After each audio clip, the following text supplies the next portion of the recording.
Boa noite, Tudo doutora bem? Jamília. Boa noite, Tatiana. Que prazer. Tudo Boa bem? noite, Boa noite. tudo bem, Diego? Vamos lá, Tudo né? bem, satisfação. Vamos debater aí o tema. Exato. Então vamos começar, né? As convidadas já estão a postos. Esta live promovida pela Delegacia Sindical na Bahia, do Sindicato Nacional dos Auditores Fiscais do Trabalho, a SINAT-DS Bahia. O tema de hoje, pessoal, é da família, as relações trabalhistas e familiaristas no âmbito doméstico. E para esse debate nós trouxemos aqui a doutora Tatiana Fernandes. Ela é auditora fiscal do trabalho, formada em Direito na UFBA. Também foi servidora do TRE. Ela é mãe de Matheus e Tiago, esposa de Antônio Ferreira, que também é auditor fiscal do trabalho, ambos lotados na Superintendência Regional do Trabalho da Bahia. E doutora Jamile Santana, especialista em Direito das Famílias e Sucessões, Direitos Humanos com ênfase em Direitos das Mulheres. Concluiu sua graduação na UFES, é mestranda em Família na Sociedade Contemporânea, pela UXAL, e mãe de Ana Clara, Cecília e Eduardo. Promove uma advocacia familiarista humanizada.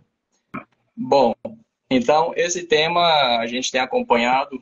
Quem acompanha o direito do trabalho, as notícias ultimamente, tem visto que o trabalho doméstico, né, a fiscalização do trabalho doméstico, ele tem estado em voga no noticiário.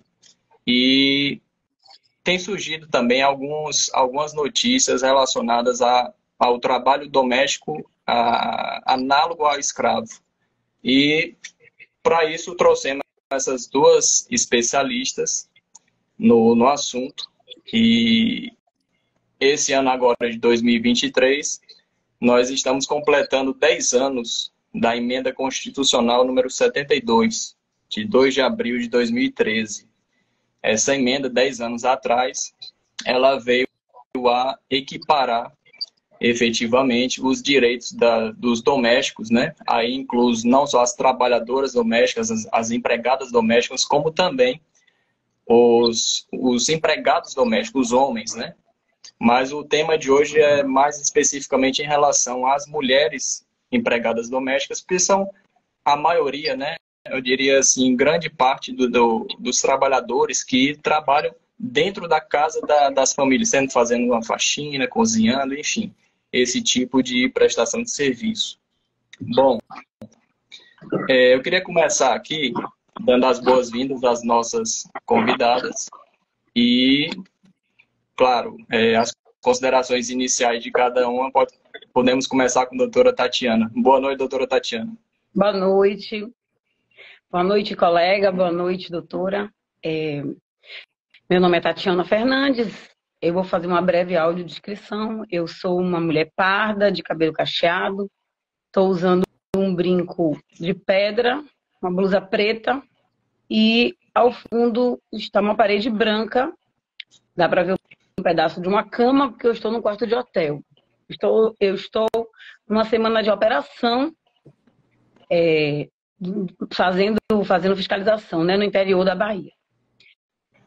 Bom, é um prazer muito grande estar aqui, é um prazer muito grande falar desse tema, é um prazer muito grande estar podendo contribuir com essa temática, com esse assunto de extrema importância e relevância para que a gente avance enquanto sociedade. Eu, como auditora, exerço o cargo com muita satisfação, já trabalhei em diversas áreas dentro da auditoria, mas o tanto que é sensível o tema do trabalho doméstico me deixa hoje implicada no tema, entendendo que eu não posso estar melhor contribuindo de uma outra forma para a sociedade. A gente vive numa sociedade ainda escravocrata, ainda com vários resquícios da escravidão de forma muito clara, e uma vez que a gente está no mundo do trabalho, fazendo auditoria, fazendo fiscalização, a gente não tem dúvida disso e vê isso muito claramente, né?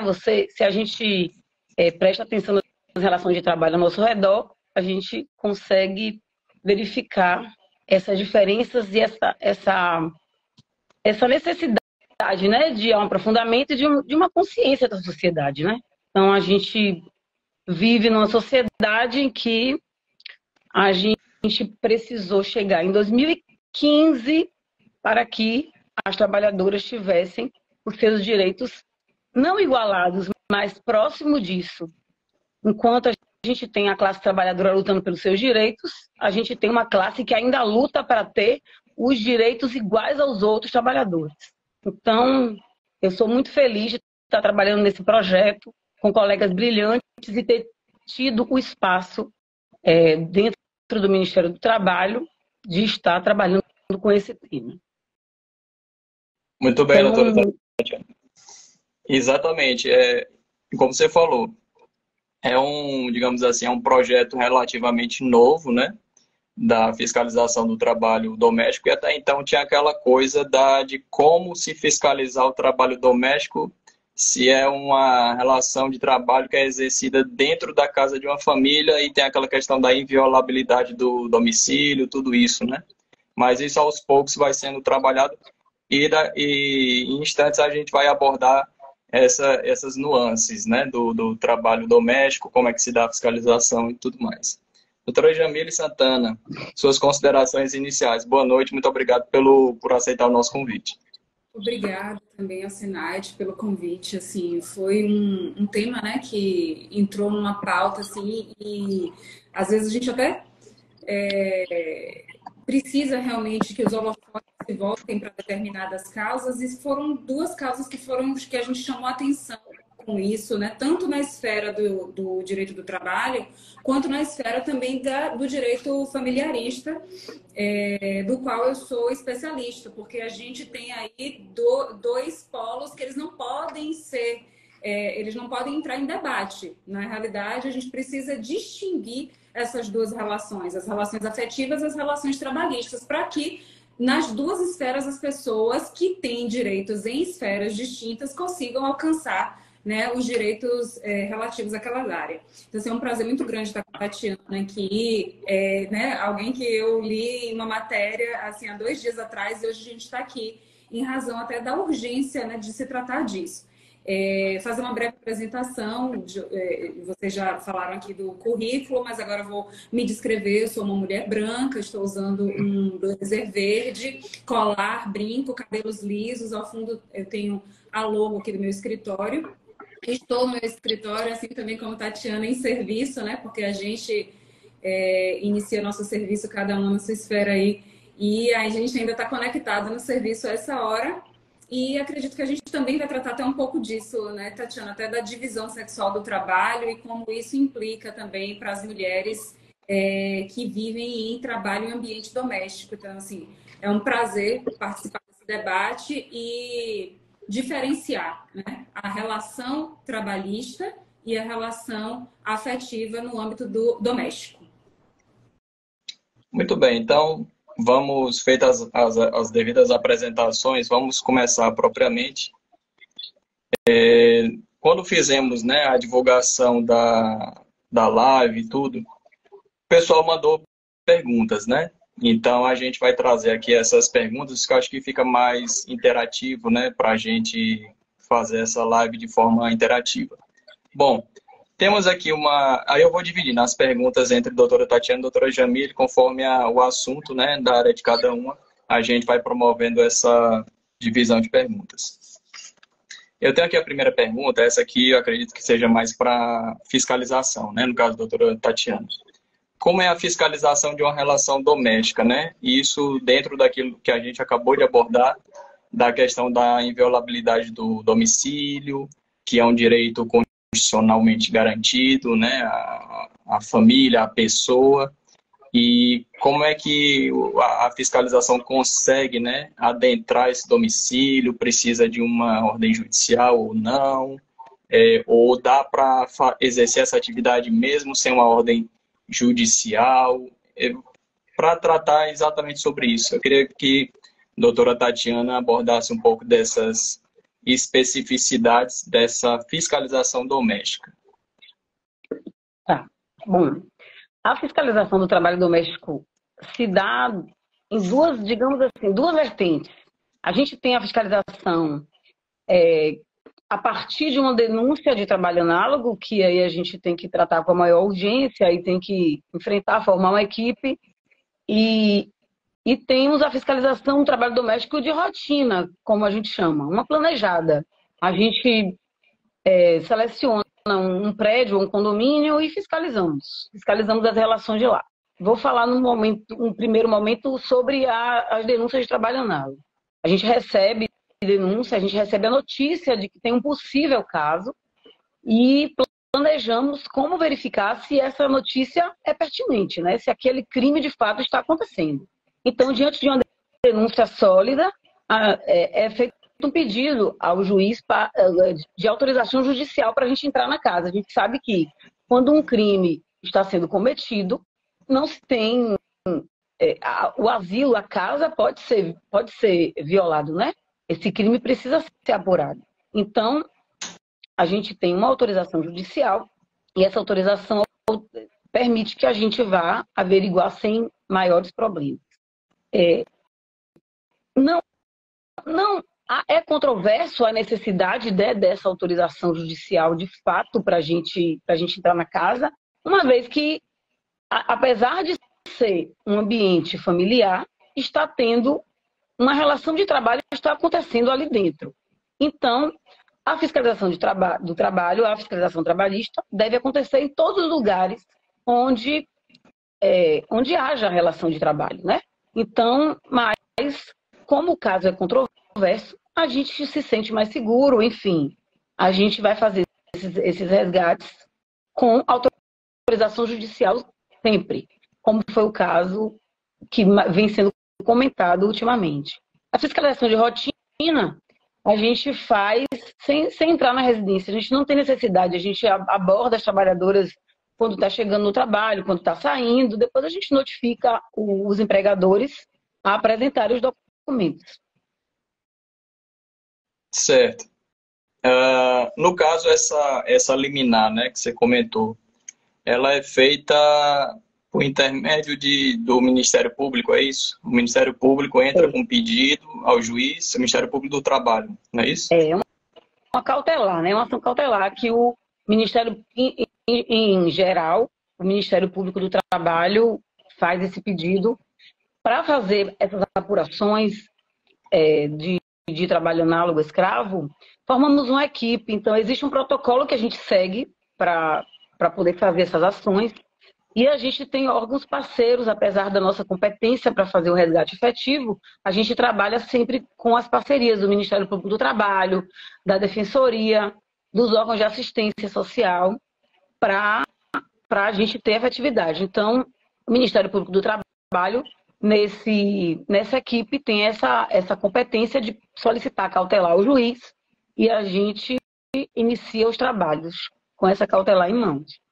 Normalmente essa liminar é deferida? Vocês têm encontrado alguma dificuldade no deferimento dessa liminar? Ou geralmente o juiz está concedendo essas liminares para ingresso nas residências, quando é denúncia de trabalho análogo à escravidão? Bom, diversas vezes essa cautelar, esse pedido não é atendido, né? Isso eu estou falando do Brasil. Não posso dizer que a maioria não, tá? A maioria...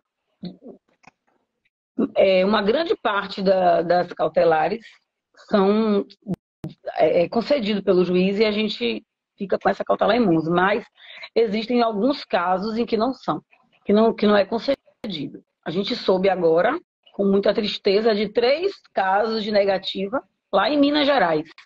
A gente tem colegas também fazendo esse trabalho de uma forma muito brilhante em Minas e elas tiveram essa negativa, enfim, a gente troca, né? E elas falaram para a gente isso. Certo. Já que a gente está abordando esse assunto de trabalho escravo, né, dentro do âmbito doméstico, a gente tem acompanhado essas notícias, pelo menos aí nos últimos, vamos dizer aí, os últimos 2 anos, né, dentro dessa intensificação que tem ocorrido da fiscalização no âmbito doméstico das relações de trabalho, desde, né, como você falou, em 2015 tem aquela lei complementar 150, né, que efetivamente regulamentou a emenda constitucional 72 de 2013. Então, vamos dizer aí, de 10 anos para cá, que esses trabalhadores têm tido esse reconhecimento mais direto dos seus direitos, né? E a fiscalização agora, nos últimos 2, 3 anos, que tem começado também a assegurar esses direitos, né? Então, especificamente em relação ao trabalho escravo, né, no âmbito doméstico, quais são as particularidades, o que caracteriza o trabalho análogo a de escravo no âmbito doméstico? Quais são as hipóteses, quais são as situações que podem levar à fiscalização a fazer esse enquadramento? E não simplesmente uma relação de trabalho, mas uma relação análoga. Tá. A gente, uma vez com essa autorização judicial na mão, a equipe organizada, começamos a fiscalização e a gente se apresenta de forma discreta, a equipe não aparece. Inicialmente, a gente encara como uma fiscalização até a gente encontrar elementos, né, que justifique a gente seguir com a ação. Então, primeiro passo, quando a gente começa uma ação, a gente quer configurar o vínculo de emprego. Inicialmente, a gente quer ver se naquela relação existem os vínculos, o vínculo empregatício está caracterizado ali. Se tem os elementos que configuram um vínculo de trabalho, de emprego, né? Que são a subordinação, existe subordinação naquela relação, existe pessoalidade, existe continuidade, né, que é um elemento para a configuração do trabalho doméstico, existe pessoalidade, enfim. Uma vez configurada a relação de emprego, a gente vai pensar se aquilo ali não é também uma relação de trabalho análogo à escravidão. E alguns elementos estão previstos em lei. A gente tem uma instrução normativa. O trabalho escravo está previsto no Código Penal. E temos uma instrução normativa do Ministério do Trabalho com os casos, com os elementos elencados nessa instrução normativa, e a gente precisa que tenha pelo menos um desses elementos encontrados naquela relação para a gente fazer a configuração. Para a gente dizer, isso aqui é uma relação de emprego doméstico, mas também com a característica de ser trabalho análogo. Aí a gente vai começar a tomar as providências a partir daí. Então, o que caracteriza? A gente presta atenção. O elemento prioritário que a gente analisa é a condição degradante, né? Qual é a condição de trabalho daquela pessoa naquele lugar? Então, os direitos dela estão sendo obedecidos, ela vive com dignidade, ela tem o direito à liberdade de ir e vir, enfim, ela tem os direitos fundamentais dela garantido. Outro elemento, a jornada exaustiva. Então, a gente sabe que muitas trabalhadoras trabalham com jornada excessiva, acima do previsto em lei, mas o excesso de jornada em si não caracteriza. A gente tem que procurar fazer análise que se aquela jornada, além de excessiva, é também uma jornada exaustiva, que a gente caracteriza com... Existe período de descanso, ela tem férias, ela tem folga semanal, ela trabalha quantas horas por dia? Então, a gente busca elementos que caracterizam a jornada como exaustiva. E o trabalho forçado, que é o outro elemento que a gente também busca e, infelizmente, tem encontrado bastante.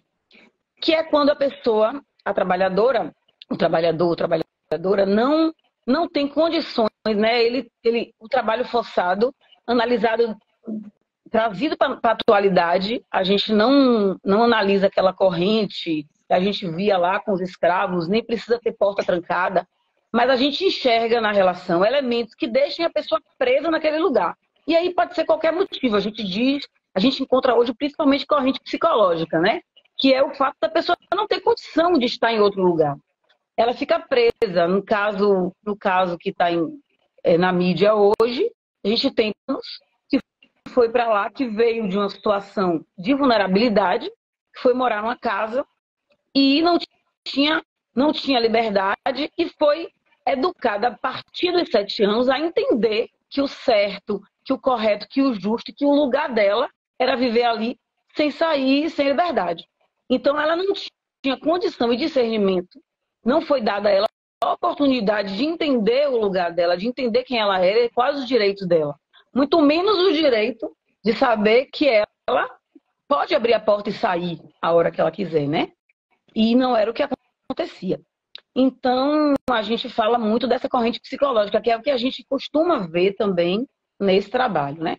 Ou porque não tem condição financeira, ou porque é levada a pensar que, apesar daquela situação não ser a ideal, ela estaria muito pior se ela não estivesse ali.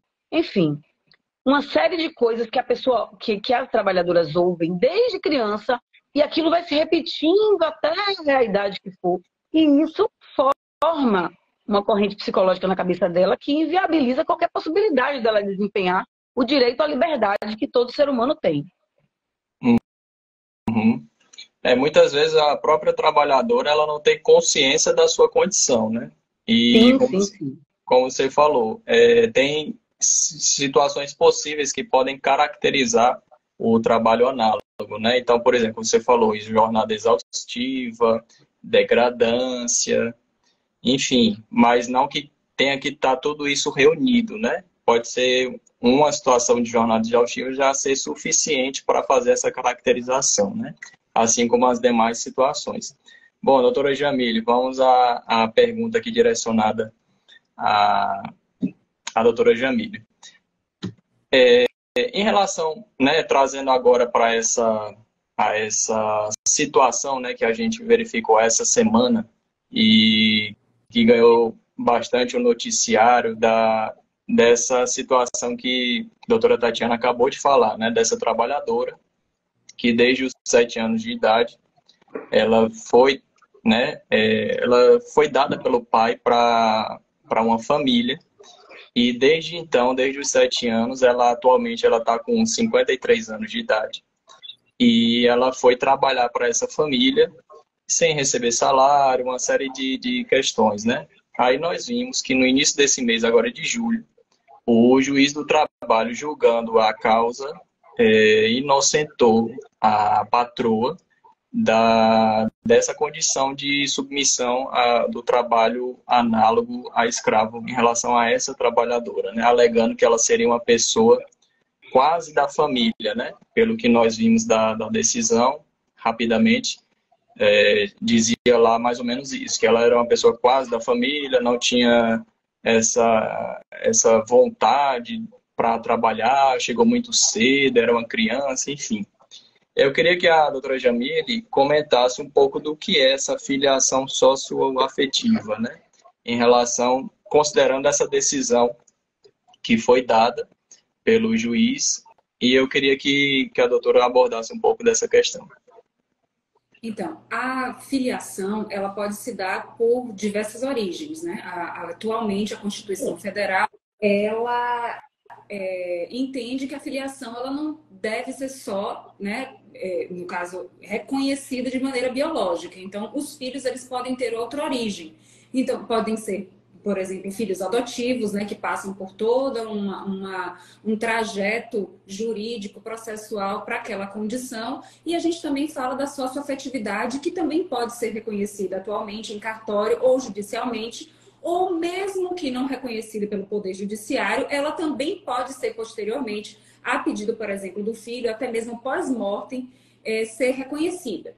Só que para que a gente tenha uma relação de socioafetividade paterno-filial, a gente precisa entender que, lembrando também da própria Constituição Federal, do ECA e também do Código Civil, a filiação socioafetiva, ela não pode ter diferenciação. Né? Então, a gente não pode ter distinção entre os filhos. E aí a gente começa a entender os elementos da socioafetividade. A socioafetividade, ela se dá através do que a gente chama no direito de família da posse do estado de filho. Você possui um estado de filho. Você não tem só uma expectativa de ser um filho, expectativa de reconhecimento. Isso significa que em que as pessoas estão estreitando os laços, a sua relação de pai e filho reconhecidos de maneira recíproca. Então, existe um estado, um tratamento como filho, que não deve ser diferenciado, obviamente. Aí a gente já tem um dos elementos para essa questão, por exemplo. E a posse do estado de filho, ela requer que, por exemplo, você seja tratado de maneira igual aos demais filhos. Se filhos houverem, obviamente, a gente tiver aquele tratamento de cuidado, de afeto, de carinho, e muito também se requer que publicamente isso se dê também, porque é um estado de fato, né? Você não tem já um reconhecimento ali através de uma certidão de nascimento ou então de um ingresso de uma ação de adoção. Então, é uma situação de fato. A gente, por exemplo, não tem as uniões estáveis, que elas às vezes não estão regulamentadas e nem por isso deixam de existir. Mas, para tanto, a gente requer o quê? Que aquele casal que pede posteriormente um reconhecimento de uma situação de fato. Então, a gente precisa, para reconhecimento de uma situação socioafetiva, a posse do estado de filho que se dá com esses requisitos. Então, tratamento recíproco, afeto, cuidado financeiro, cuidado educacional. Então, assim, como filho, como pai, a relação, e também que de maneira pública, através do uso do nome, através do trato como pai e filho. Então, essa socioafetividade é uma construção, porque é um tratamento de fato. Então, se a gente está diante de uma circunstância em que há claro e evidente um tratamento diferenciado entre os filhos, por exemplo, estudo, auxílio econômico, tratamentos, presentes, e principalmente a maneira de trato público. Você se apresenta como filho, este é meu filho, esta é minha filha, e daí se origina a porque está presente na sociedade, se apresenta à sociedade, socioafetividade. Entende? Então, a socioafetividade exige que esse filho seja tratado como se fosse, tenha cuidados através das responsabilidades parentais. Então, tudo que os pais são responsáveis, geralmente, ali aquela responsabilidade trazida pela Constituição Federal, pelo Estatuto da Criança e do Adolescente, pelo próprio Código Civil. Então, você vai exercendo essa paternidade e essa maternidade, e essa parentalidade vai se construindo e se solidifica. Então, eu entendo que aparentemente essa não era a questão, uma vez que dessa situação, né, que a gente está tratando aqui, assim, que ficou conhecida na mídia, mas que ela pode ser comum, mas ela não é normal que aconteça. Então, a gente está falando de um caso que, na realidade, não é caso isolado número 1577, né? A gente está falando de algo que é bastante recorrente. Então, aparentemente, existia um trato muito diferenciado, né, entre a filiação, não existia um trato público de filiação socioafetiva, e também foram ali encontrados as características que geram um vínculo empregatício, a subordinação, a pessoalidade, né? Deixa eu me lembrar também outra coisa, a continuidade, né? A continuidade do serviço prestado. Então, se tratava realmente, aparentemente, de uma relação empregatícia, né? Embora, porque nem todo afeto é filiação. É isso também que é importante que a gente fale nesse caso. A gente pode ter afeto por pessoas, isso não significa que é uma filiação socioafetiva, né? Entende? Então, assim, o afeto pode existir, mas ele também não pode desconstituir uma relação empregatícia, né? É o que eu entendo. É verdade. É só a gente pensar numa relação de amizade, por exemplo. Uma relação de amizade, dois amigos, eles têm afeto um pelo outro, né? Mas isso não leva a uma relação familiar necessariamente, né? Muito bem colocado, inclusive. Bom, e aí já aproveito e emendo com outra pergunta que o pessoal enviou para a gente. E se os pais já morreram, como fica a pessoa, a doutora Jamília? Então, no caso desta pessoa buscar uma filiação socioafetiva e não seus direitos empregatícios e trabalhistas, porque isso precisa estar bem distinto, né? A gente tem que ter essa distinção, até porque elas geram expectativas de direito e direitos diferentes, porque uma coisa que a gente está falando aqui, como a relação empregatícia é uma relação onerosa, ou deveria pelo menos ser, sim, a gente está falando de dinheiro, de contraprestação, precisa ser, né, pago, mas A relação paterno-filial, ela não busca só a herança, né? Então a gente tem muito isso. Olha, as pessoas se indignaram muito com esse caso e sempre traziam assim, então ela vai ter direito à herança. Gente, mas a gente também tem que perceber, até enquanto advogado, que será que abrir mão de um direito que de fato, né, ela tem, e porque aquela relação era uma relação com os elementos de um emprego, por exemplo, né, com a subordinação, pessoalidade, continuidade, será que ela vai realmente querer o reconhecimento socioafetivo? Será que isso também é o suficiente? Porque uma herança, né, é um dos direitos que a gente está falando de uma relação socioafetiva. A relação socioafetiva, ela não está fundamentada no patrimônio. Isso é um dos interesses, talvez, ou não. Mas a gente pode estar falando aqui de trato, de nome, outros direitos que carregar uma socioafetividade, uma filiação socioafetiva traz. Então, quando a gente até atende esses casos, né, de reconhecimento de paternidade biológica ou não,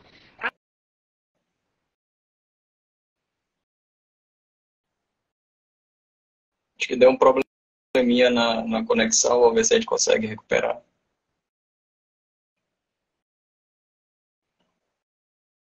toda relação de afeto Pronto, em si é uma relação de estabelecido. reconhecimento, né? Então, a herança, se caso a gente estiver falando de um caso de relação de socioafetividade, de filiação socioafetiva, essa pessoa vai ter os mesmos direitos, assim como o direito ao nome, ao trato, as outros direitos e deveres dessa relação. Nem só o direito patrimonial, mas ele também está assegurado no momento certo, né, do inventário e de habilitação desse processo de inventário também. Bom, isso era justamente a pergunta seguinte, né? Que outra pessoa perguntou. Se ela é integrante da família, então ela tem direito à herança, né? E eu diria até mais, ao sobrenome também, né? Então, pelo que nos consta, não era o caso dela, né? Ela não tinha nem o sobrenome da família e também não tinha o direito à herança porque não tinha nada em cartório, enfim, não tinha nenhum reconhecimento da filiação em relação a essa trabalhadora, né? Bom, agora, doutora Tatiana, como denunciar caso de trabalho escravo? Quais são a outra pergunta que nos mandaram. Quais são as opções que as pessoas têm, né, os trabalhadores que estão vivenciando, ou pessoas que conhecem trabalhadores que estão numa situação de trabalho análogo à de escravo? Quais são as opções que essas pessoas têm para fazer as denúncias aos órgãos competentes, no caso, né, o Ministério do Trabalho e Emprego, e que faz parte da rede, né, de proteção a esses trabalhadores? Então, essa denúncia pode ser feita pelo Disque 100, pode ser feita também pelo denuncia.cite.trabalho.gov.br.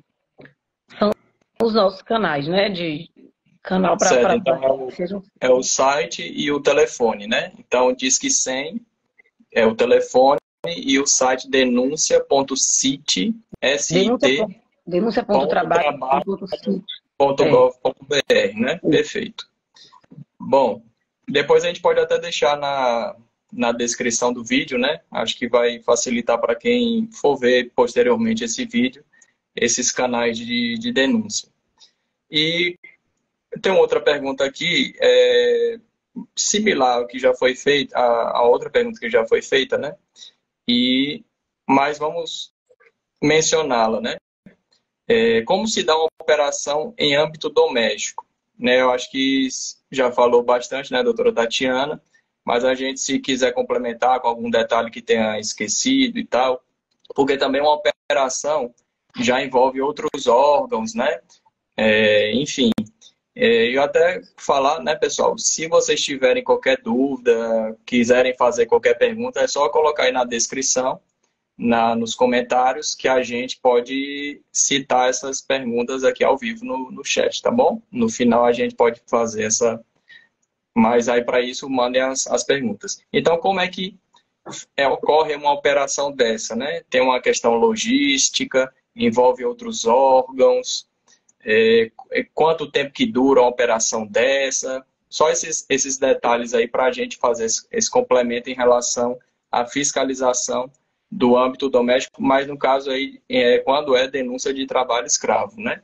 Porque quando é denúncia de trabalho doméstico assim irregular, a trabalhadora não está, né, fichada, mas não tem nada de que leve ao trabalho análogo, né? Isso aí não necessariamente pode levar a uma operação, né? Mas sim uma fiscalização de rotina, né? Como já foi abordado. Então, a operação de trabalho, combate ao trabalho escravo no âmbito doméstico, como é que seria a duração, quais órgãos envolvidos, como é que se dá essa questão logística, enfim. Doutora Tatiana. Bom, uma vez recebida essa denúncia, a gente analisa e a equipe vai, com seu serviço de inteligência, montar a operação, né?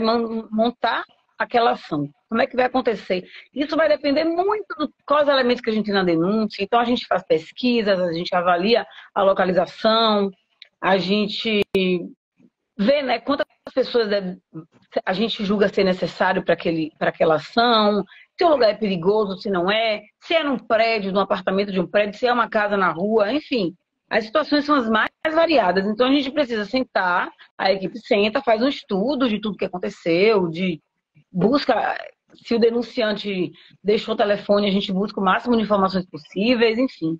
É uma operação super delicada, onde a gente monta e estuda bastante, senta, discute e monta a estratégia que a gente achar mais conveniente naquele momento. Então, não tem uma regra, né? Não tem uma coisa assim, um jeito rígido e fixo da gente fazer uma operação dessa. A gente faz mesmo um estudo e busca o máximo de informações para a gente chegar lá munido disso. O mais importante numa operação dessa é sim o efeito surpresa, né? E a gente cuidar também, além do efeito surpresa, então a gente precisa chegar com inscrição, a gente leva muito em consideração o fato de ser um ambiente residencial.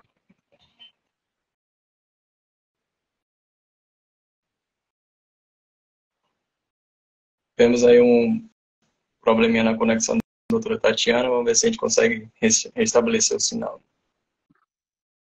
Doutora Tatiana, só esse finalzinho que eu acho que ficou faltando, porque deu uma variação no sinal. Se puder complementar essa parte final.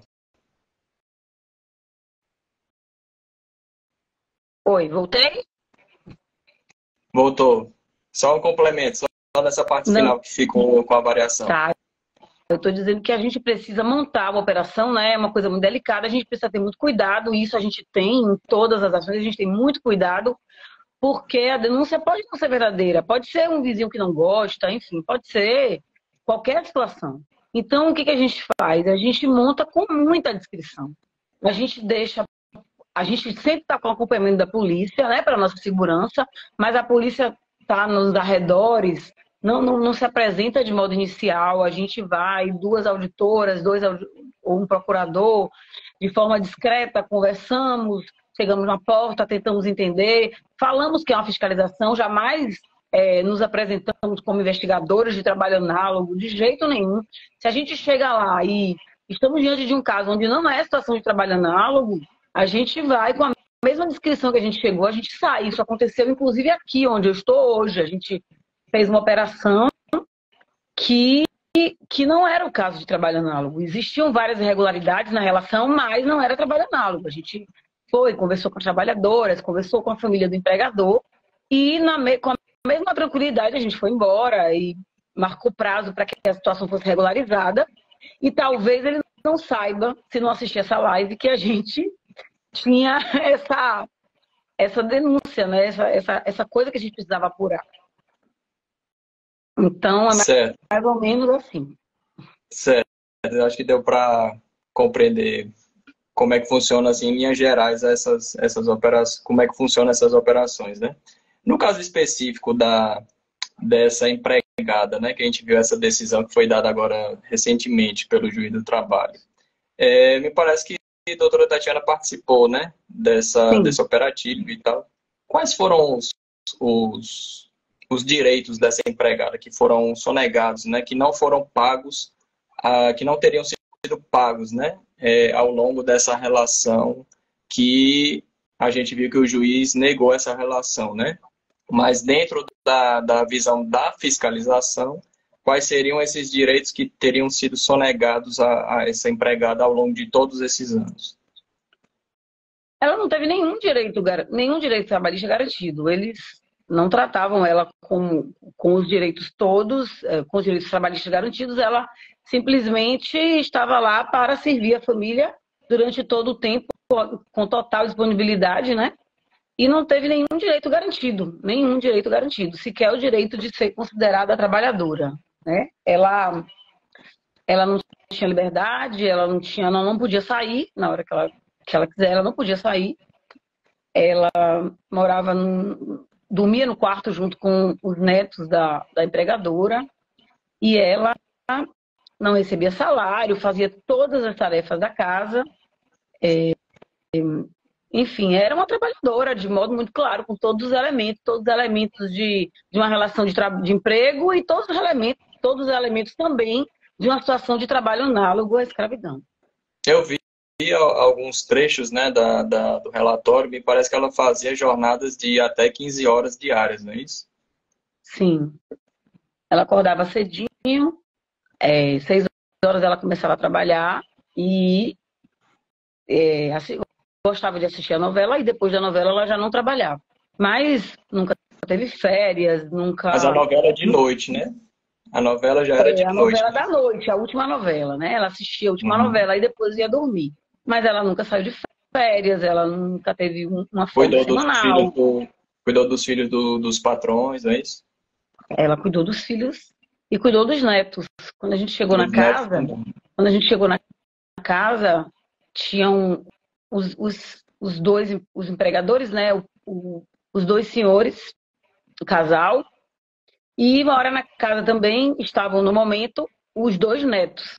Os filhos deles já saíram de casa, todos estudaram, todos formaram, enfim, saíram de casa.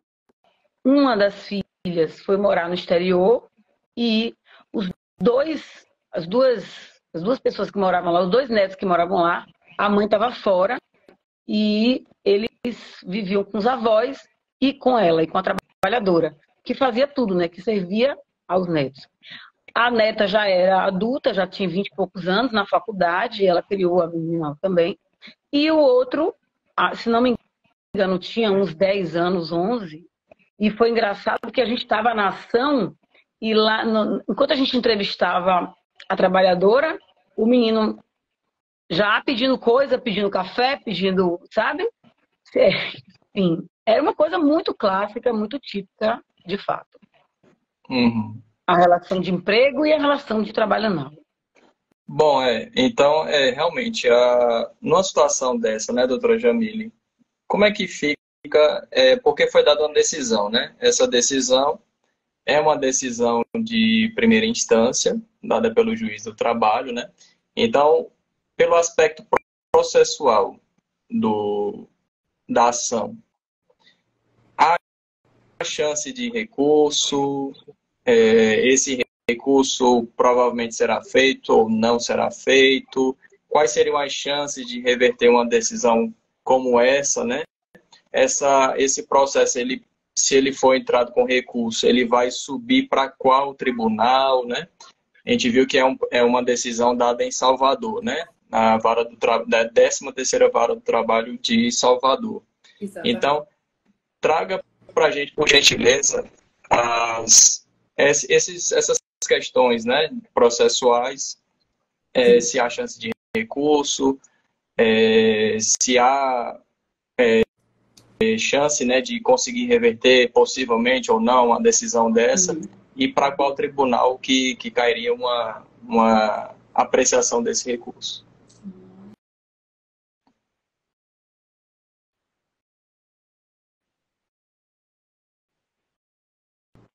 Eu acho que deu uma variaçãozinha, mas agora pode falar, por gentileza. Então, o que acontece? Essa decisão foi dada em primeira instância, né, numa vara de Salvador, então a 13ª Vara, e ao que tudo indica, o Ministério Público do Trabalho já entrou com recurso, né, pelo que eu soube, o Ministério do Trabalho já entrou no recurso, e agora esse recurso, ele depois vai ser contrarrazoado né, ainda nessa primeira instância, ou seja, a outra parte tem o direito também de fazer as contrarrazões deste recurso, e essas duas razões, tanto as razões recursais quanto as contrarrazões, elas sobem para a segunda instância, para que seja avaliada agora por uma turma de julgadores, né, que compõe uma turma de julgadores, ou de uma turma julgadora do TRT da quinta região, que é a região que abarca Salvador, Feira de Santana, enfim, outras, né? Aqui é a região da Bahia, as varas, né, estão submetidas as varas de origem estão submetidas às turmas, né, recursais de segunda instância. A respeito da chance de recurso, eu entendo que a gente, primeiro, né, a gente está falando aqui de um aspecto que me causou até muita estranheza, que a gente, dentro de uma vara de trabalho, mas ao mesmo tempo demonstra que, apesar de todos os avanços do judiciário, a gente ainda tem ali no juízo, né, não no juiz, mas ainda no juízo, né, que é o que julga a ação, a gente ainda não conseguiu, de maneira ampla, falar sobre vulnerabilidade, sobre questões que talvez não estejam muito claras e que também fazem parte da nossa sociedade. Ou seja, o Poder Judiciário é reflexo da nossa sociedade quando o próprio juiz ele diz que aquela trabalhadora era quase da família. Então, ele anula duas chances. Porque ser quase da família tira direitos trabalhistas, no entendimento dele, embora eu entenda que até pessoas de família a gente possa empregar, então não significa nem isso. Até que fosse de família, será que ele também não tinha uma relação empregatícia? Pessoas de família e a quase da família, e também você tira, por ser quase da família, interesses também, por exemplo, de um herdeiro, enfim, né, outros direitos também familiaristas. Então, ele colocou ela em um não lugar. Qual é o seu lugar, afinal de contas?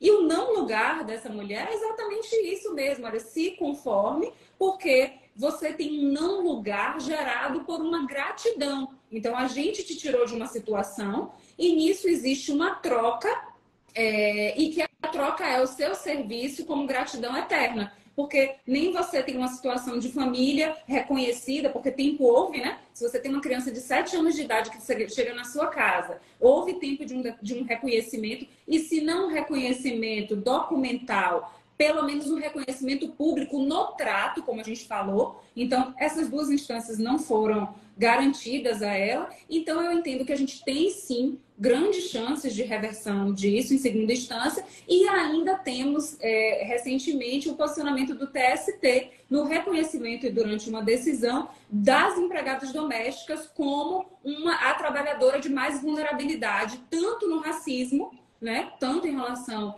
ao racismo estrutural, quanto ao patriarcado. Então, a gente ainda tem essa chance, talvez até de decisões mais, quem sabe até vinculantes, né? Gere, talvez, a gente precisa tratar disso. Então, a gente tem uma escada que talvez seja bastante proveitosa.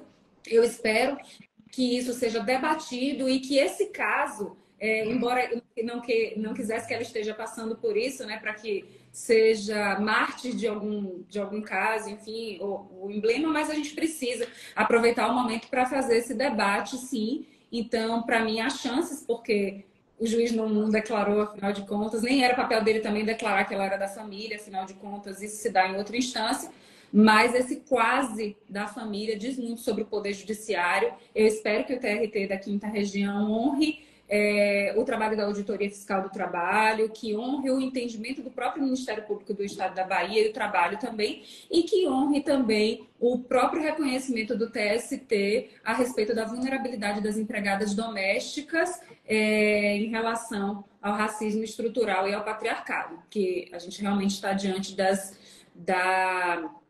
empregadoras mais vulneráveis, né, nessa escala. O que a gente percebe, né, com essas decisões ultimamente e tudo, é que até então a gente não tinha uma jurisprudência, uma série de decisões sobre esse tema, até porque era algo que era praticamente invisível para a sociedade, né? Então, até pouco tempo atrás, você não escutava notícia, você não via notícia. A gente está vendo matérias até na televisão falando sobre como tivemos agora essa semana, né, no Profissão Repórter e tal. Então, a intensificação dessa fiscalização no âmbito doméstico, ela está permitindo, aos poucos, a criação de uma jurisprudência, né?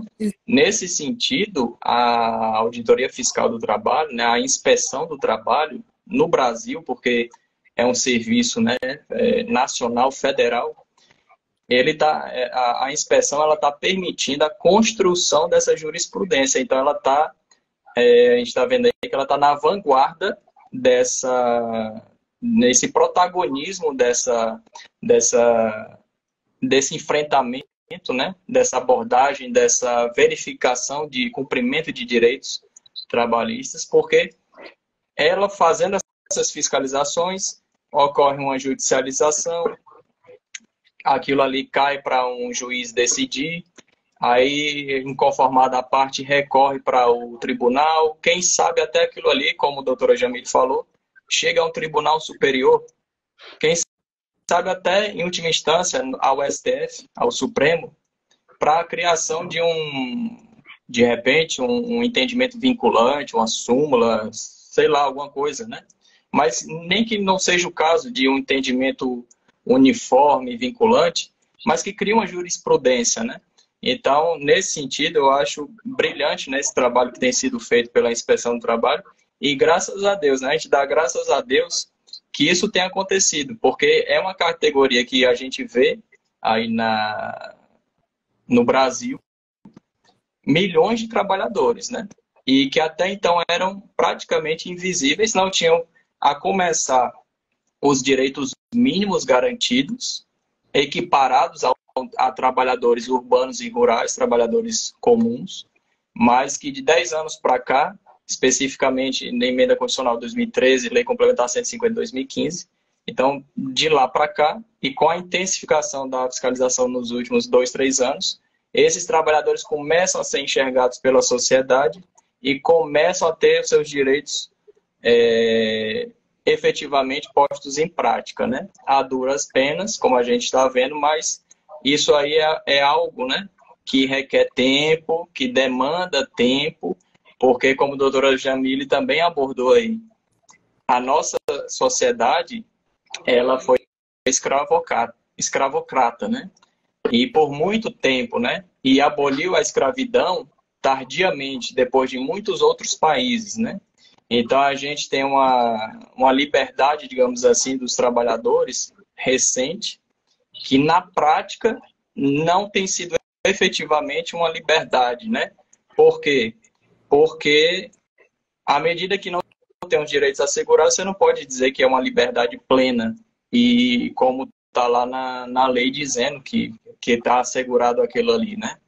Mas, graças a Deus, isso tem mudado, né? E a gente vai conseguindo mudar essa realidade aos poucos. Eu acho isso muito positivo, né? Bom, e processualmente. Podem falar, por favor. Tatiana, a gente ainda tem que pensar o seguinte: a gente tem um recente protocolo do CNJ, né, que é um protocolo muito importante, que de recomendação agora passou a ser uma determinação do CNJ, que os casos que envolvam mulheres, né, casos também que seja julgado com perspectiva de gênero, classe, raça. Então, a gente precisa também lembrar que o judiciário, através até mesmo do trabalho do CNJ, está pedindo mais atenção, na realidade agora exigindo, né, que nas ações de família, trabalhistas, penais, vários de violência doméstica, a gente também tenha atenção ao protocolo do CNJ de 2021-27, se não me engano, de 2021, que passou de recomendação à exigência. Então, tudo isso agora a gente consegue levar ao judiciário e fomentar um maior, não só debate mesmo, como jurisprudência mesmo, de repente até vinculante nesse caso. Mas era só essa lembrança que me ocorreu, que eu acredito também que vamos ter decisões importantes nesse caso, a pedido do Ministério Público, provavelmente, da utilização do protocolo, né? E vamos ver, vai ser bastante importante essa decisão. Ótimo. Doutora Tatiana. Eu queria comentar o seu comentário, né? Porque, na minha visão, o que eu enxergo hoje é que, nitidamente, a gente não teve uma escravidão que acabou. Ela era legalizada, mas ela continuou acontecendo simplesmente sem ser, sem a autorização da lei, mas ela continua existindo até hoje. Isso eu vejo muito claro. A gente tem todos os elementos, a gente faz a projeção, a escravidão, ela se transformou, ela mudou, a sociedade mudou e a escravidão mudou junto para poder se adequar a essa sociedade. Isso é uma observação e para mim isso é muito claro, Agi. O que a gente vê nos lares, o que acontece nas casas e o que a nossa sociedade autoriza de acontecer é a escravidão moderna, tá? Então, isso é uma observação. E outra observação da sua fala, eu como auditora, muito feliz, para mim é uma honra, é um aprendizado, é um crescimento como ser humano. Eu me sinto de verdade muito feliz de estar fazendo o que eu estou fazendo e da auditoria do trabalho está me proporcionando esse crescimento pessoal e essa quantidade de aprendizado. Então, mas apesar disso, né, eu não consigo me colocar como uma grande importância, porque eu comecei a conhecer, a partir desse trabalho, o trabalho das trabalhadoras domésticas, o trabalho do sindicato, a luta gigante que elas enfrentam há muitos anos.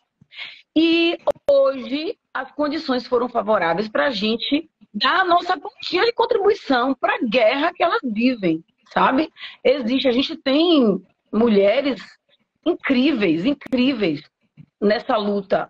Quando eu entrei na auditoria, e isso foi em 2005, as trabalhadoras não tinham nada de trabalho, sabe?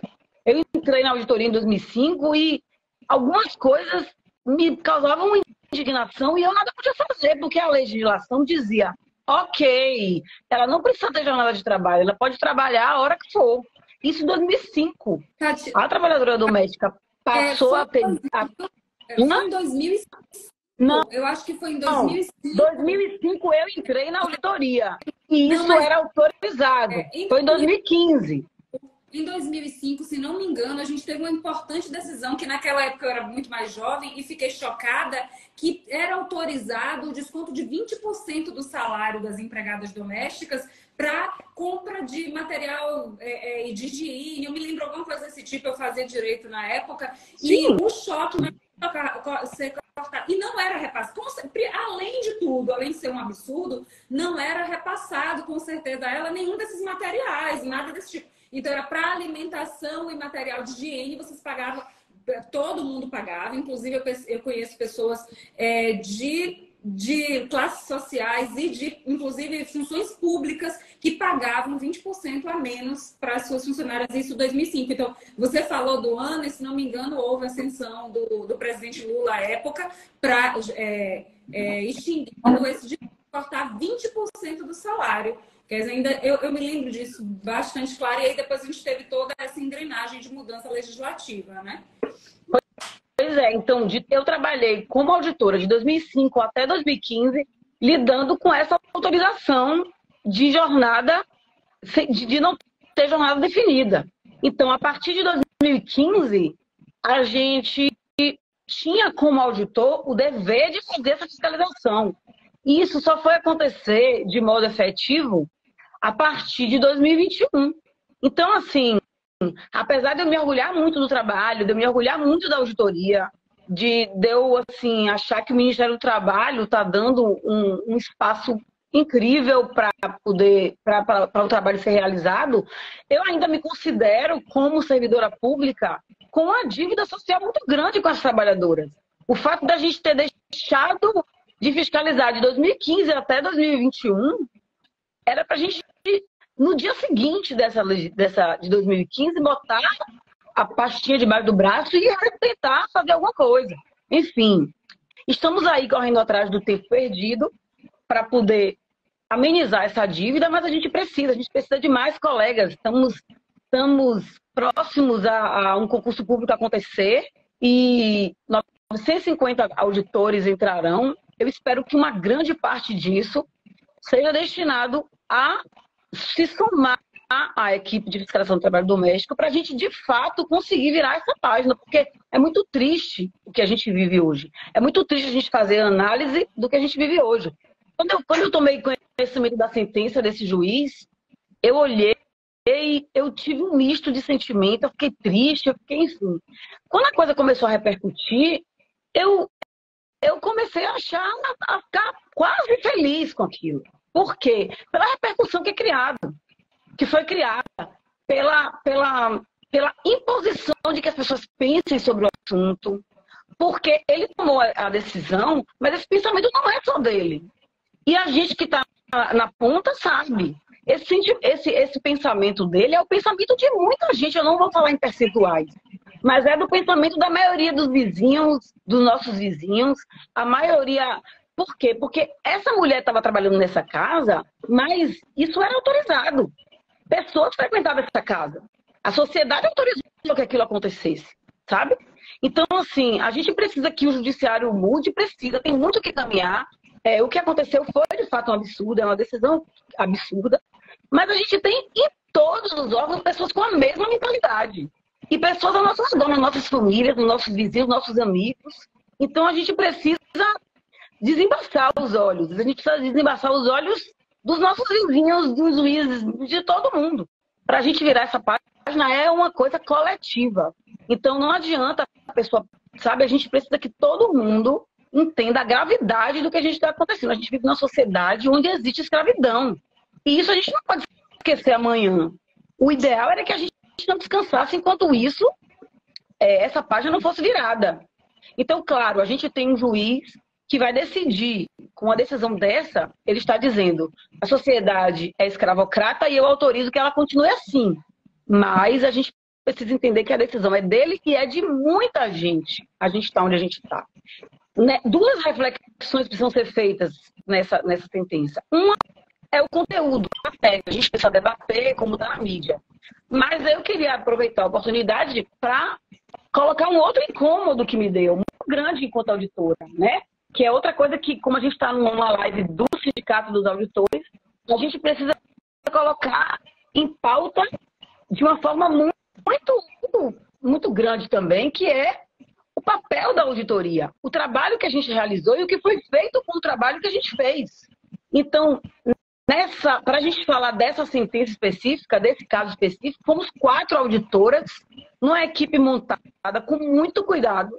A gente foi várias vezes no local, a gente fez um trabalho que, sem modéstia nenhuma, eu digo brilhante, porque eu tenho muito orgulho do que como a gente fez essa ação, de tudo que aconteceu, e produzimos todas as peças, desempenhamos o nosso papel com toda a responsabilidade que é exigido e simplesmente todos os autos de infração que a gente lavrou, relatório que a gente produziu, o que foi feito com ele foi desconsiderado, ele foi lido, ele foi analisado, ele foi levado em consideração para que você fosse tomada essa decisão? Não me parece. Me parece que a trabalhadora foi lá, foi ouvida, ela é uma pessoa inocente, simples, humilde, ela recebeu carinho na casa, em momento algum a gente colocou em nenhuma peça que a gente produziu que ela não recebeu carinho, mas foi questionado dessa forma, nessa direção. E ela disse, eu não fui maltratada, eu tenho carinho. Como é que uma pessoa pode não ter carinho por uma criança que ela viu nascer, criou a vida inteira e só tinha essa direção de afeto? Então, ela é uma pessoa, ela tem coração, ela sente. Então, ela tinha carinho e isso foi...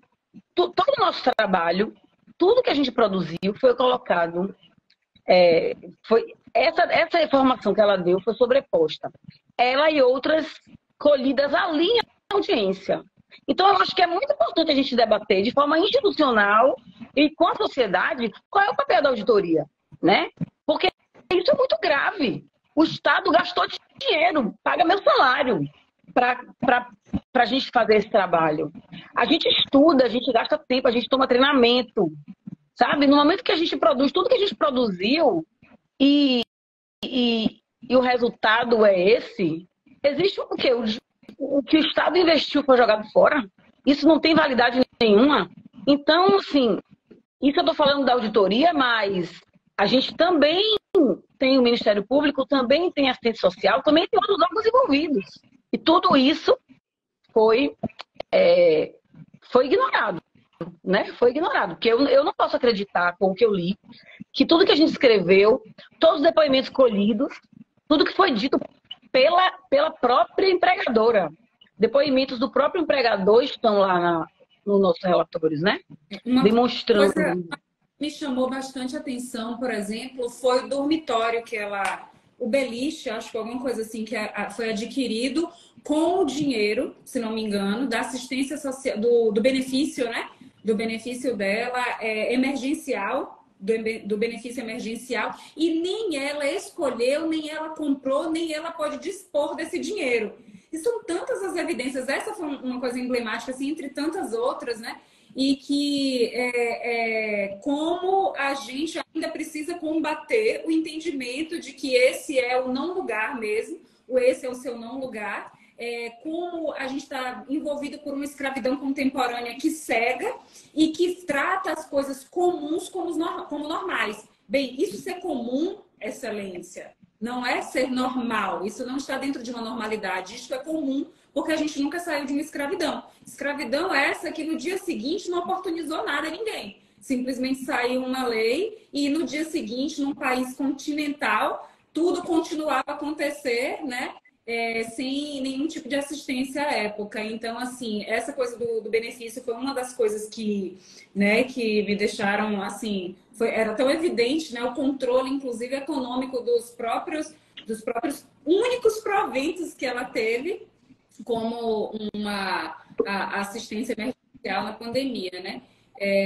Enfim, para mim, isso é um caso evidente de trabalho análogo, enfim, afinal, é trabalho análogo, a gente trata como trabalho escravo, porque fica mais bonito análogo, a gente precisa usar o termo trabalho. Isso aí eu tenho uma dúvida, a gente usa, porque o trabalho escravo é bem evidente, assim, né? Mas é obrigado que vocês usem trabalho análogo à escravidão ou pode ser retratado como trabalho escravo? Porque, assim, o trabalho escravo, ele formalmente, legalmente falando, ele foi abolido no Brasil, né? Então, a Lei Áurea, né, 13 de maio de 1888, aboliu, mas a gente sabe, né, que ele continuou sob outras facetas, né? Só que o Estado brasileiro demorou para fazer esse reconhecimento, né? Esse reconhecimento veio primeiramente em 95, né, com a criação do Grupo Especial de Fiscalização do Ministério do Trabalho, composto por outros órgãos também, em 1995. E em 2003, né, nos anos 2000, no início dos anos 2000, veio a alteração do Código Penal, com o artigo 149, alterando o Código Penal para incluir esse crime de redução ao trabalho análogo ao de escravo, né? Então, a gente tem formalmente isso constituído, trabalho análogo, a partir dessa época para cá, né? Então, assim, formalmente seria trabalho análogo ao de escravo, né? Atualmente, se a gente for tratar, porque a gente sabe que na época, né, naquela época do Brasil colônia e tal, era no pelourinho, com corrente, com amarra, né, a senzala, a casa grande, né, enfim. Mas isso, em tese, não existe agora, né? Existe uma das modalidades, né, que é o trabalho forçado, mas não necessariamente com correntes, pode ser uma vigilância armada, de forma ostensiva ou não, enfim. A questão psicológica, como a doutora Tatiana falou. Ou então uma criança que foi moldada a acreditar que aquela era seu único espaço de vida e, assim, foi absolutamente desconsiderado que isso foi uma formação psicológica, social, né, de uma criança. Então... Exato, como a gente viu aí, né, pelo relato da doutora Tatiana, que participou dessa fiscalização, teve um relatório, né, robusto ao final dessa fiscalização produzido pela Inspeção do Trabalho, que essa trabalhadora ela não tinha o poder de autodeterminação, né? Então, ela poderia até não ter consciência, nem assim, consciência do seu estado, né? Da sua condição. E também não tinha o poder de determinar o que ela queria, o que ela não queria. Enfim, ela não se enxergava na situação que a gente aqui de fora, a gente vê, né? Enfim, mas isso não a torna menos valorosa que um outro trabalhador e que menos valorosa que qualquer outra pessoa, né? E isso é uma condição dela. Infelizmente, ela não teve a oportunidade de estudar, né? Ela, como chegou lá muito cedo, enfim, ela foi submetida a uma condição de vida que ela não tem essa percepção, né? Mas isso não a torna menos valorosa por conta disso.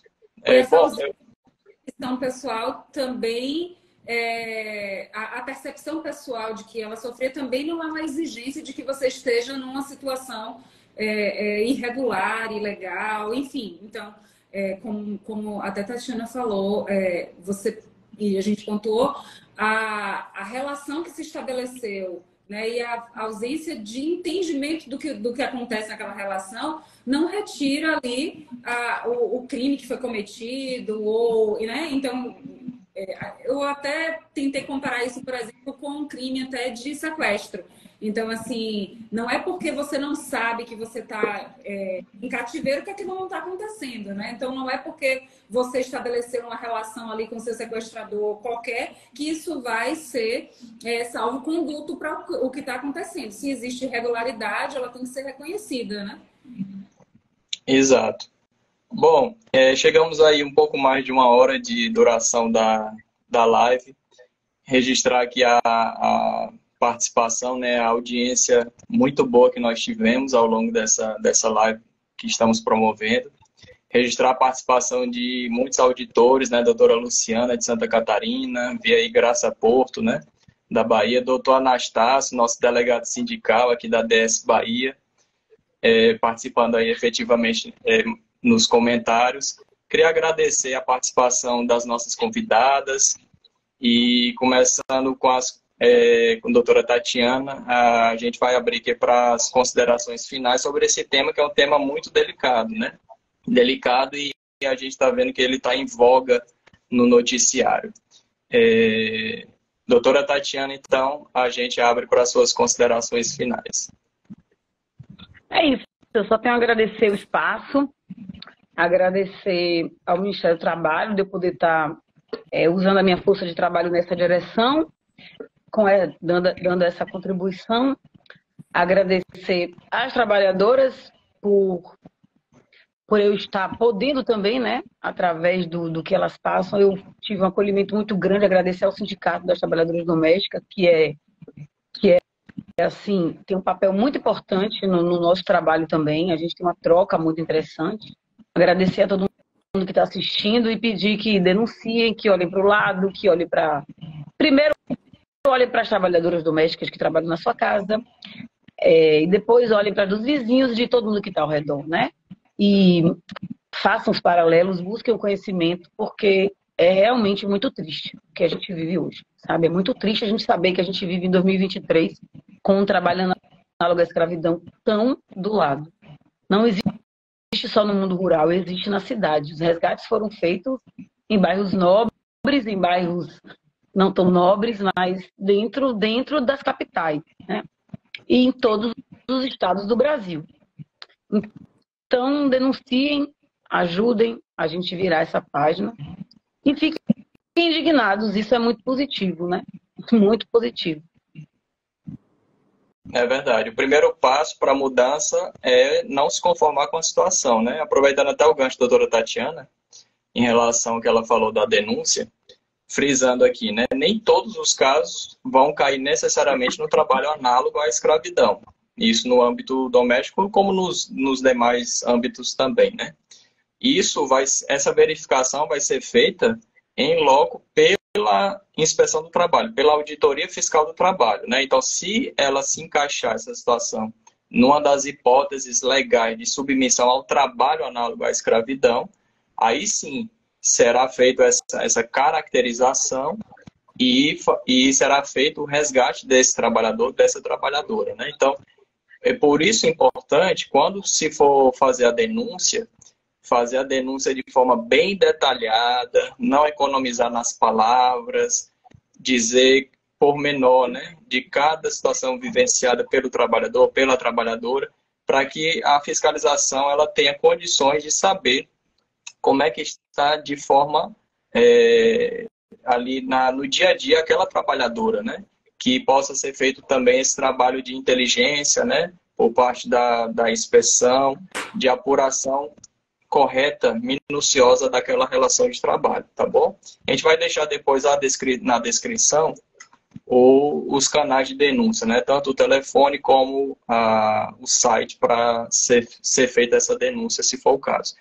Então, doutora Jamile Santana, por gentileza, as suas considerações.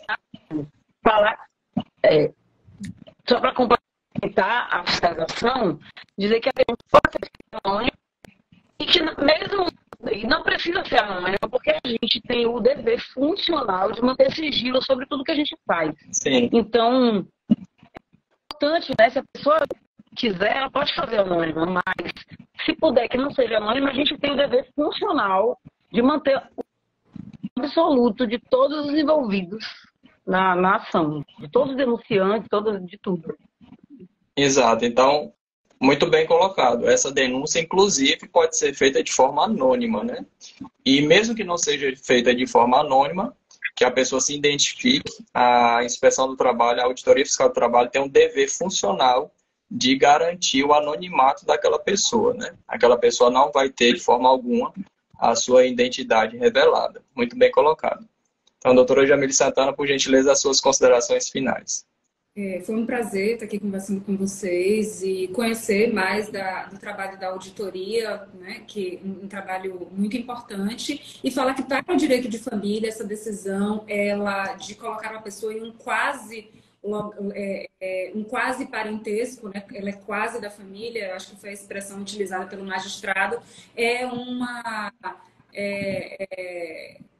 não contribui nem para o direito de família, nem para o direito do trabalho, porque coloca a pessoa em um não lugar, como a gente já havia falado, e eu espero que isso seja reformado, porque a socioafetividade, ela, né, já levou bastante tempo para ser considerada, né, para que o afeto fosse a base primordial da família e que não seja a socioafetividade uma matéria de defesa, como é, por exemplo, né, a alienação parental, geralmente uma matéria de defesa contra a mulher, que a socioafetividade também não seja uma matéria de defesa para um crime, para a escravidão e para o trabalho análogo à escravidão, porque, de fato, a socioafetividade, assim como a relação empregatícia, ambas as relações, elas são reconhecidas pelo direito, ou a pessoa é da família, ou a pessoa não é da família, para que a gente tenha os direitos reais garantidos. Então, foi um prazer estar aqui nesse debate para a gente tentar desconstituir